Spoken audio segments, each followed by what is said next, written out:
siang, perkenalkan saya Betanela Tuheru, NIM 20150014. Di sini saya akan menjelaskan tentang dua daur hidup, yaitu daur hidup dari Aurelia SP dan daur hidup dari Abolia SP.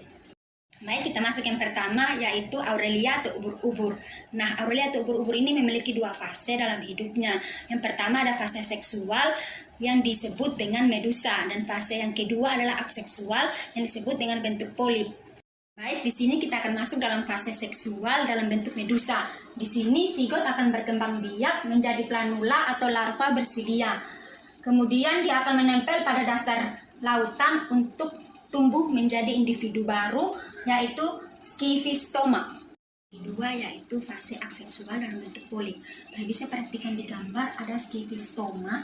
Ini dia akan membentuk kuncup dan semakin lama akan semakin membesar dan membentuk tentakel. Kemudian skifistoma ini dia akan melekat pada induknya sehingga induk akan membentuk kuncup yang baru sehingga akan terbentuk koloni atau strobila.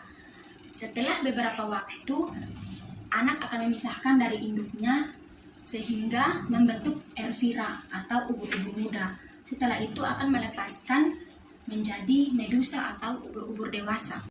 Baik, untuk gambar yang daur hidup yang kedua yaitu daur hidup dari Aurelia SP. Baik, untuk daur hidup dari Aurelia SP ini ada dua reproduksi, yaitu reproduksi aseksual secara vegetatif dan reproduksi seksual secara generatif. Nah, reproduksi seksual secara generatif ini dia ada ovum dan sperma akan menghasilkan sigot, sehingga sigot ini dia akan berkembang menjadi blastula, dan dari blastula ini akan berkembang lagi menjadi larva planula. Kemudian larva planula ini dia akan berkembang menjadi polip yang menempel di dasar laut dan akan membentuk tunas baru menjadi polip dewasa.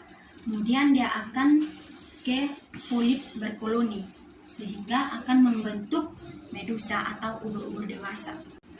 Baik, mungkin ini saja yang dapat saya jelaskan dari daur hidup Aurelia dan Aurelia. Sekian dan terima kasih. Shalom.